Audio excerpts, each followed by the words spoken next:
रुक्मणी मैया और बांके बिहारी का विवाह हुआ तो यह रुक्मणी रमण भगवान का प्रेम विवाह हुआ। और इसलिए संदेश आवश्यक है।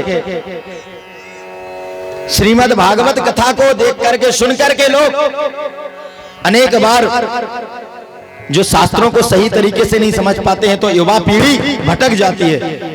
कहते महाराज कन्हैया ने भी प्रेम विवाह का किया था, रुक्मणी ने किया था, तो बेटियों को लगता हम भी कर लें।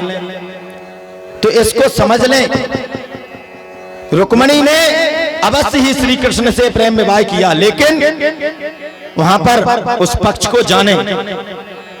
रुक्मणी जी की जो पिता है रुक्मणी के और मां है, वो चाहते थे कि कन्हैया के साथ ही रुक्मणी का विवाह हो। अर्थात कहने का तात्पर्य कि रुक्मणी बेटी के माता पिता की इच्छा थी कि कन्हैया से विवाह हो, लेकिन सिर्फ रुक्मी भाई विरोध कर रहा था। क्यों? क्योंकि रुक्मी भाई अधर्मी था, धर्म को नहीं मानता था। इसलिए कहने का तात्पर्य कि वर्तमान युवा पीढ़ी में कोई कहता है कन्हैया ने प्रेम विवाह किया, हम भी करेंगे अवश्य, लेकिन माँ बाप की इजाजत के साथ, आज्ञा के साथ, उनकी सहमति के साथ। क्योंकि रुक्मणी का जो विवाह हुआ वो पिता की आज्ञा के विरुद्ध नहीं था। पिता तो चाहते ही थे कि रुक्मणी का विवाह कन्हैया से हो। इसलिए जो इस संदेश को देते रहते कि कन्हैया ने भी प्रेम विवाह किया है, रुक्मणी ने किया है, हाँ किया है अवश्य, लेकिन धर्मानुकूल किया है, पिता की सहमति से किया है। रुक्मणी की यहां तक की भाभी भी चाहती हैं।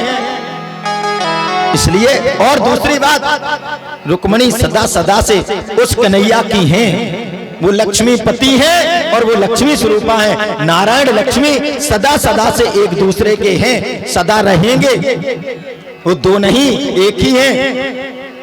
हम आप जगत के प्राणियों को या जो बहन बेटियां सोचें कि हमने तो वर्ण कर लिया, आपका कोई जन्म जन्मांतर का किसी से रिश्ता नहीं, तुम्हें पता ही नहीं। किसको पता है कौन किसका पति है? रुक्मणी को और कन्हैया को पता है, इसलिए उन्होंने विवाह किया।